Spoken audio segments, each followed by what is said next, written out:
ನಮೋ ಸಿದ್ಧಾಣ. ಎಂದಿನಂತೆ ಇವತ್ತು ಕೂಡ ಪರಮಪೂಜ್ಯ 105 ಕ್ಷುಲ್ಲಕ ಜ್ಞಾನಸಾಗರ ಮುನಿ ಮಹಾರಾಜರ ಸನ್ನಿಧಿನಲ್ಲಿ ನಿಂತುಕೊಂಡು ನಾವೆಲ್ಲರೂ ಕೂಡ ಅವರಿಂದ ಉಪದೇಶಗಳನ್ನು ಕೇಳ್ತಾ ಇದ್ದೇವೆ. ಕಳೆದ 2 ದಿನಗಳಿಂದ ಸಮ್ಯಕ್ತ್ವದ ಪರಿಕಲ್ಪನೆಯನ್ನು ಕುರಿತಂತೆ ಸೂಕ್ಷ್ಮಾತಿ ಸೂಕ್ಷ್ಮವಾದಂತಹ ವಿವರಗಳನ್ನು ಮುನಿ ಮಹಾರಾಜರು ನಮಗೆ ನೀಡ್ತಾ ಇದ್ದಾರೆ. ಇವತ್ತು ಕೂಡ ಆ ಪರಿಕಲ್ಪನೆಯ ವಿವರಣೆಗಳನ್ನು, ಅದರ ಸೂಕ್ಷ್ಮಾತಿ ಸೂಕ್ಷ್ಮ ವಿವರಗಳನ್ನು ಮುಂದುವರಿಸುವ ಕೆಲಸವನ್ನು ಮುನಿ ಮಹಾರಾಜರು ಮಾಡ್ತಾ ಇದ್ದಾರೆ. ತಾವೆಲ್ಲರೂ ಕೂಡ ಗಮನ ಕೊಟ್ಟು ಇವರ ಈ ಒಂದು ಪ್ರವಚನವನ್ನು ಕೇಳಬೇಕಾಗಿ ತಮ್ಮೆಲ್ಲರಲ್ಲೂ ಕೇಳಿಕೊಳ್ತೇನೆ. ओम नमः सिद्धेभ्यो।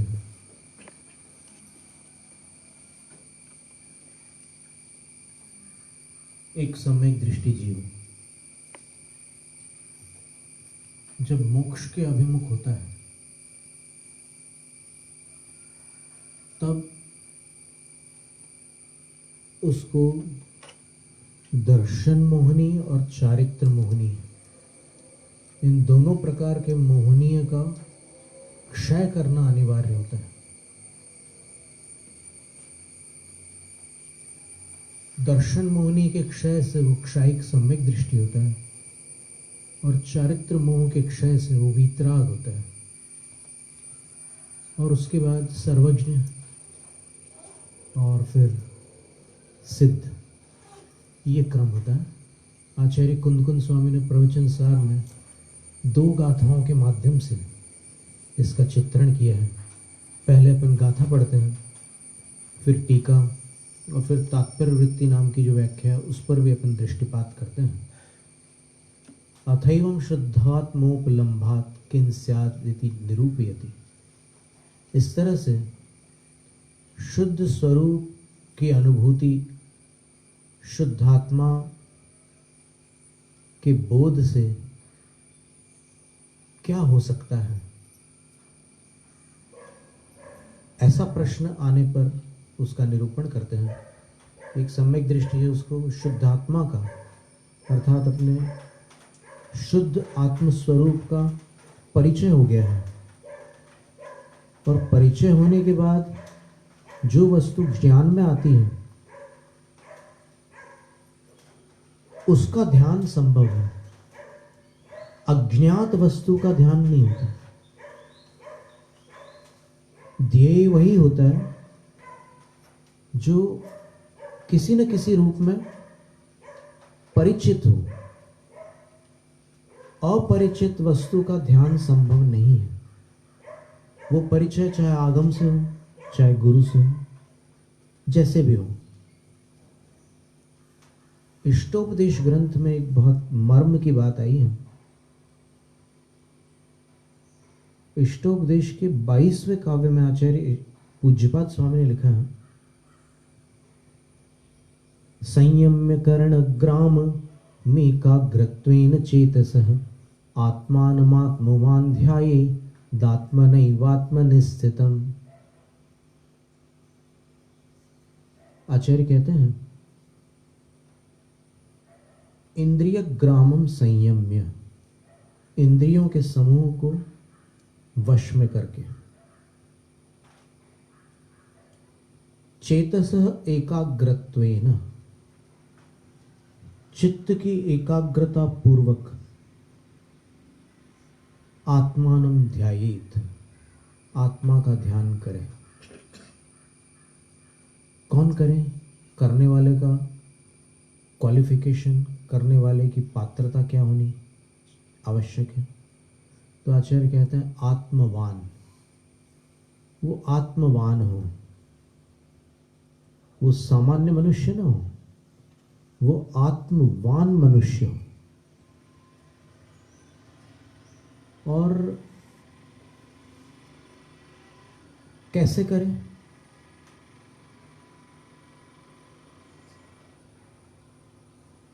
आत्मनैव, अपने ही आत्मज्ञान से, अपने ही स्वसंवेदन रूप पुरुषार्थ से आत्म ध्यान करें। यानी जिस आत्मा को उसने आगम से भली भांति पहचान लिया है, उस पहचान के द्वारा, उस आत्म परिचय के माध्यम से वो आत्मा का ध्यान करे। और कहां करे? तो बोले आत्मनिस्थितम, अपने स्वरूप में स्थित आत्मा का ध्यान करे। तो अपने स्वरूप में स्थित जो आत्मा है, आत्मा शब्द के 10 अर्थ होते हैं। तत्वसार ग्रंथ के अंदर जो 48वीं गाथा है, उसकी टीका में आत्मा शब्द के 10 अर्थ दिए हैं। अभी अपन यही लगाते हैं कि आत्मा का अर्थ जीव होता है, पर यहां पर 4 बार आत्मा शब्द है और चारों बार आत्मा शब्द के अर्थ अलग है। आत्मानम, आत्मवान, आत्मनैव, आत्मनि,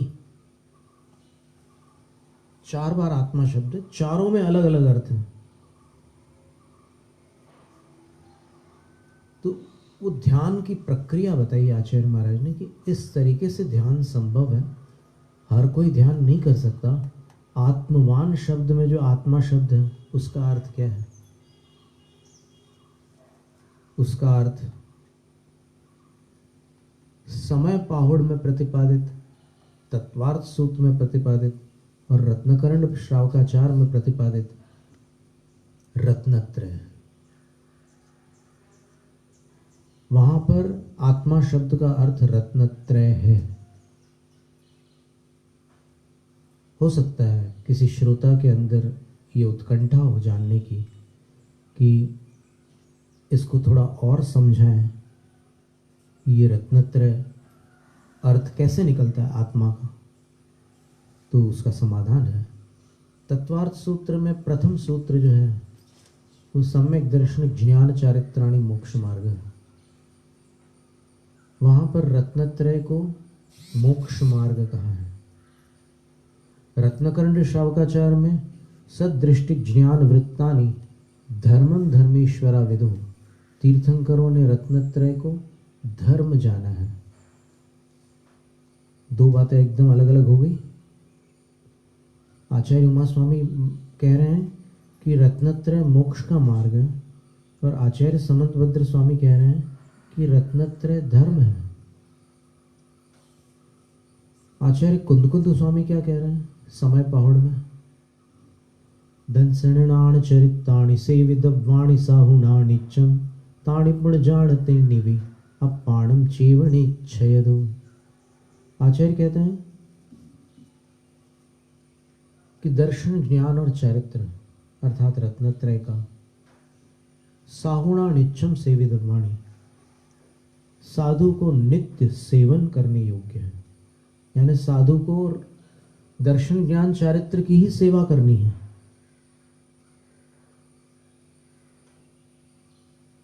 और उत्तरार्ध में आचार्य कहते हैं कि ताणी तिण्णिवि पुण ताणी तिण्णिवि अपाणम चेव निच्छेदो जान। उन 3 को ही हे शिष्य तुम निश्चय से आत्मा जानो। क्या अर्थ हुआ? यानी जिसको उमा स्वामी आचार्य मोक्ष मार्ग कहते हैं, जिसको समंतभद्र आचार्य धर्म कहते हैं, उसको कुंद आचार्य आत्मा कहते हैं।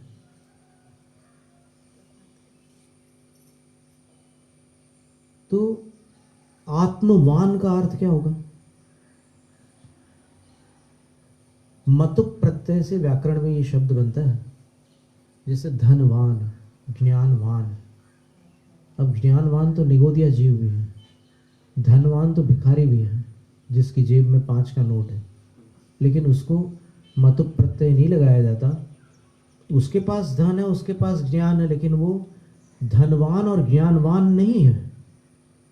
मतुप प्रत्यय संपन्नता के अर्थ में होता है।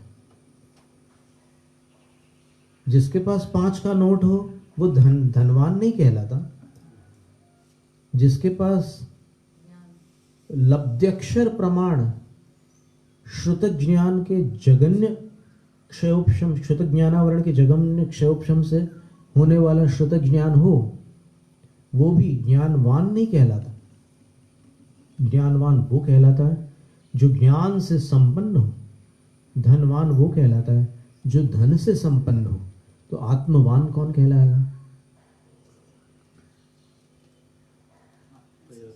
आत्मज्ञान से संपन्न होगा। नहीं, अभी जो हमने आत्मा का विवरण किया उसमें से कौन सी आत्मा किससे संपन्न होगी?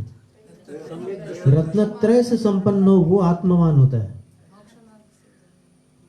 तो एक बात समझने की है, रत्नत्रय से संपन्न कौन होता है?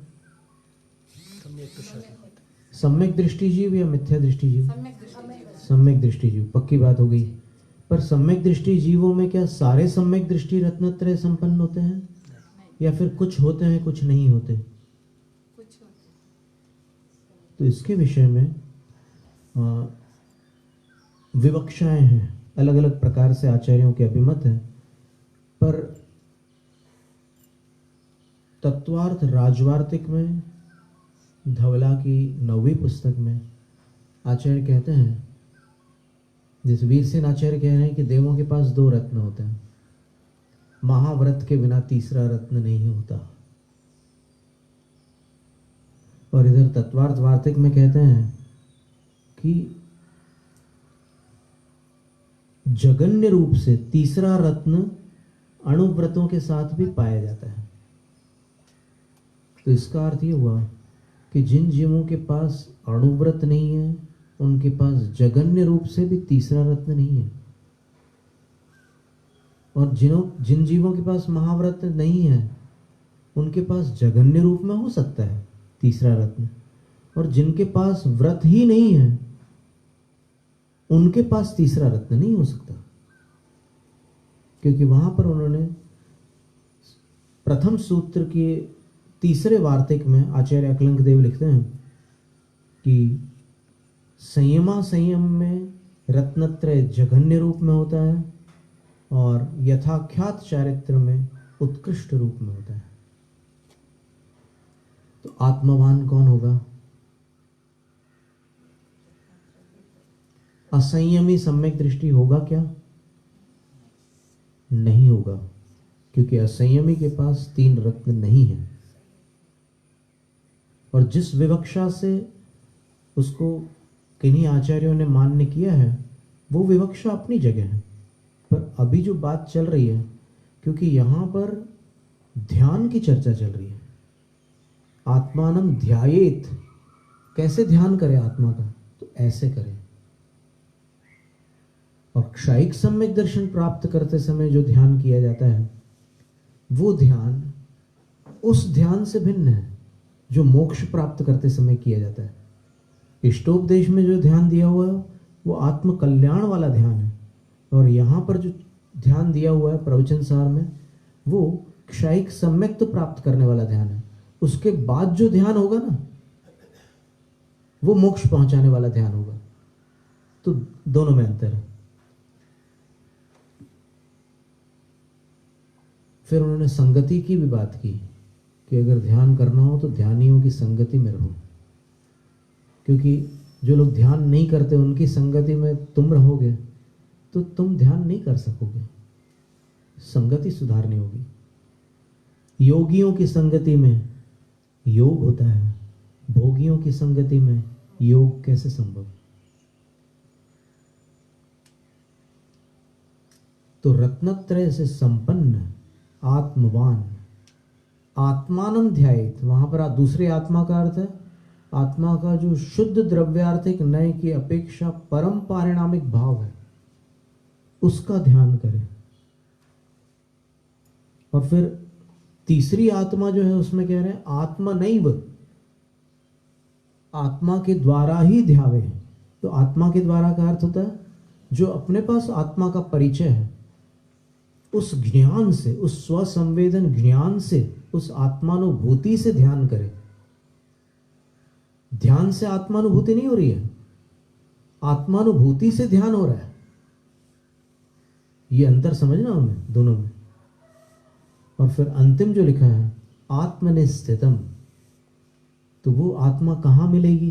जिसका ध्यान करना है, उसका पता बता रहे हैं, वो आत्मनिस्थितम यानी अपने जीव द्रव्य में ही शक्ति रूप से पड़ी हुई है वो आत्मा, वो शुद्ध आत्मा।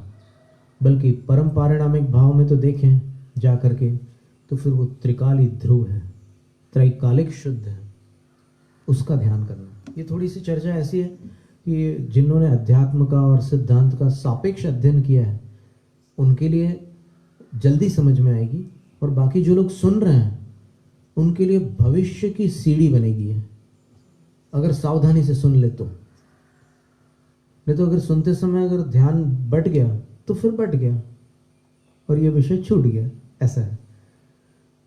तो आचार्य कुंद स्वामी ने 2 गाथाओं में वर्णन किया है। जो एवं जानिता झादि परम अपगम विशुद्धप्पा सागारो नागारो खवेदिसो मोह दुर्गंठिम। यहाँ पर सम्यक दर्शन प्राप्त करने की बात नहीं कर रहे हैं, यहाँ पर क्षायिक सम्यक दर्शन की चर्चा है कि कैसे प्राप्त होता है क्षायिक सम्यक दर्शन।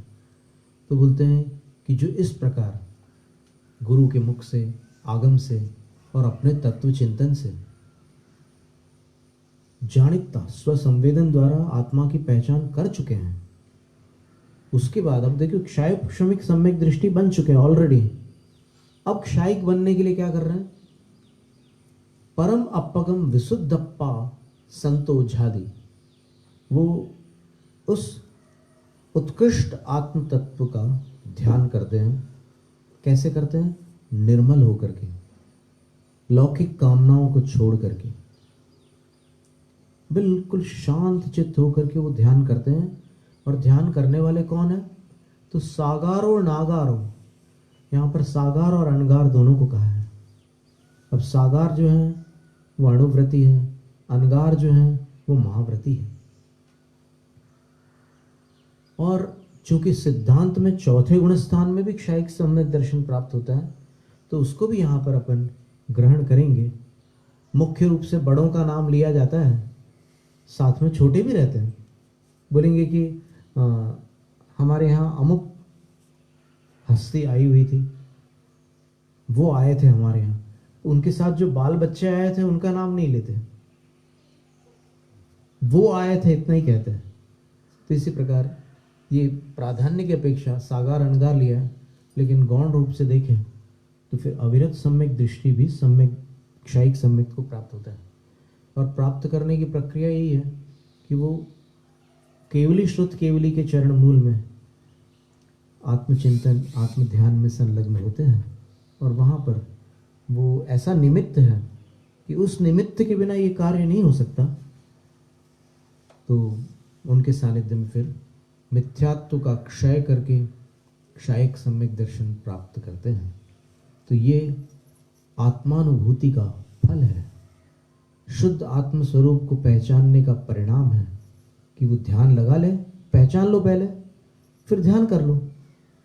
पहले तो पहचान आवश्यक है ना, बिना पहचान के कैसे ध्यान होगा। अब आपसे अगर कहा जाए कि अफ्रीका में एक फूल होता है, उसको आंख बंद करके आप याद करो, देखा ही नहीं होगा तो कैसे याद करोगे, है ना। तो वो बात है। तो ये प्रक्रिया क्षायिक सम्यक दर्शन प्राप्त करने की, और सम्यक दर्शन की जो प्राप्ति होती है उसके विषय में एक बात और ध्यान में रखने की है कि जैसे अभी एक पुस्तक आई थी सम्यक दर्शन की विधि। तो विधि का मतलब तो ऐसा हो गया कि जैसे रेसिपी बनाने की कोई विधि आती है वीडियोस में और फिर बुक्स में, तो वो आप सब सामान जुटा लो और फिर वो चीज़ बना लो, पकवान तैयार है, बिल्कुल सांबार वड़ा तैयार कर लिया आपने, हो गया काम। क्या सम्यक दर्शन ऐसी वस्तु है कि किसी विधि से प्राप्त हो जाए? कदापि नहीं। सम्यक दर्शन के लिए अभी कल जो चर्चा थी अपन ने पढ़ी है कि उसके लिए संसार का तट निकट हो, यानी असंख्यात पुद्गल परिवर्तन कर आया है जीव। अब आधा पुद्गल परिवर्तन अगर बचा है तो उसमें योग्यता होती है, और योग्यता होने का मतलब ये नहीं कि प्राप्त हो जाए, उसके बाद 2 काल लब्धियां और पार करनी होती है, तब जाकर के सम्यक दर्शन होता है। तो वो सम्यक दर्शन किसी विधि से होने वाली वस्तु नहीं है, वो होता है 5 लब्धियों से होता है, किसी विधि से नहीं। और अगर विधि से होने लग जाए तो यत्न साध्य हो गया। यत्न साध्य का मतलब जब अपन प्रयत्न करो तो वो सध जाएगा। तो जिसको जब सम्यक दृष्टि बनना हो वो विधि कर ले, हो जाएगा सम्यक दृष्टि। जैसे भात बनाने के लिए जो प्रक्रिया की जाती है, जब कर लो तो भात बन जाता है। वैसे ही चाहे जो सम्यक दृष्टि बन जाए, पर ऐसा होता है क्या? कभी नहीं। तो ये क्षायिक सम्यक दर्शन की चर्चा थी। इसके बाद आचार्य महाराज ने एक गाथा में कहा है कि जो क्षायिक सम्यक दृष्टि बन चुका है वो अगर विषयों से विरक्त होकर मन को रोककर अपने स्वभाव में स्थिर हो जाता है और आत्मा का ध्यान करता है, तो फिर वो जीव निहद मोह गंठी राग पदों से खवीय सामान्य श्रामण्य पद में जाकर के राग द्वेष का नाश करके दुख और सुख में समता धारण करके चारित्र मोह का कषायों का क्षय करके वीतराग होता है। और वीतराग होने के बाद तत्काल सर्वज्ञ हो जाता है। तो परम सुख को वो प्राप्त कर लेते हैं, अक्षय सुख के स्वामी बन जाते हैं। जय नम जय तु शासन। ಸಮ್ಯಕ್ತ್ವದ ಚರ್ಚೆ ಕಳೆದ 2 ದಿನದಿಂದ ನಡೀತಾ ಇರೋದು. ಇದು 3ನೇ ದಿನಕ್ಕೂ ಕೂಡ ಅದು ವಿಸ್ತಾರಿತವಾಗಿದೆ. ಬಹುಶಃ ಇನ್ನೊಂದು 2-3 ದಿನ ಆದರೆ ಈ ವಿಷಯವನ್ನು ಕುರಿತಂತೆ ಮನುಷ್ಯಗಳಿಂದ ನಾವು ಪ್ರವಚನವನ್ನು ಕೇಳಲಿಕ್ಕಿದ್ದೇವೆ. ಸಮ್ಯಕ್ತ್ವ ಅನ್ನುವಂಥದ್ದು ಆತ್ಮದರ್ಶನದ ಮೂಲಕವಾಗಿ ಹುಟ್ಟುವಂಥದ್ದು. ಆತ್ಮದರ್ಶನವಿಲ್ಲದೆ ಸಮ್ಯಕ್ತ್ವ ಪ್ರಾಪ್ತ ಆಗೋದಿಲ್ಲ ಅನ್ನುವಂಥದ್ದು. ಆತ್ಮ ಅಂದರೆ ಏನು, ಆತ್ಮನ ಗುಣಗಳನ್ನು ಅಂದರೆ ಏನು ಅನ್ನುವಂತಹ ಕೆಲವು ಸೂಕ್ಷ್ಮವಾದಂತಹ ವಿಚಾರಗಳನ್ನು ಇವತ್ತು ಮನುಷ್ಯಗಳು ಪ್ರಸ್ತಾಪ ಮಾಡಿದ್ದಾರೆ. ಸಮ್ಯಕ್ ದರ್ಶನ, ಸಮ್ಯಕ್ ಜ್ಞಾನ, ಸಮ್ಯಕ್ ಚಾರಿತ್ರಗಳೆನ್ನುವಂತಹ ಈ 3 ಗುಣಗಳು, ಈ 3 ರತ್ನಗಳು ಉಂಟಾಗಬೇಕಾದದ್ದು ಆತ್ಮನಲ್ಲಿ. ಆ ಆತ್ಮನ ಗುಣಗಳ ಸ್ವಭಾವದ ಸೂಕ್ಷ್ಮವಾದಂತಹ ವಿವರಣೆಯನ್ನ ನೀಡ್ತಾ ಕ್ಷಾಯಿಕ ಸಮ್ಯತ್ವ ಅಂದರೆ ಏನು ಅನ್ನುವಂತಹ ಮಾಹಿತಿಯನ್ನು ಇವತ್ತು ನಮಗೆ ಮನುಷ್ಯಗಳು ನೀಡಿದ್ದಾರೆ. ತಮ್ಮೆಲ್ಲರೂ ಪರವಾಗಿ ನಾನು ಮನುಷ್ಯಗಳ ಚರಣಾವಿಂದನೆಗಳಿಗೆ ನಮಸ್ತುಗಳನ್ನು ಸಲ್ಲಿಸ್ತಾ ಇದ್ದೇನೆ. ನಾಳೆ ಪುನಃ ಇನ್ನು ಇದೇ ವಿಷಯವನ್ನು ಮುಂದುವರಿಸಿ ನಾನು ಪುನಃ ಫೇಸ್ಬುಕ್ಗೆ ಬರ್ತಾ ಇದ್ದೇನೆ. ತಮಗೆಲ್ಲರಿಗೂ ನಮಸ್ಕಾರ.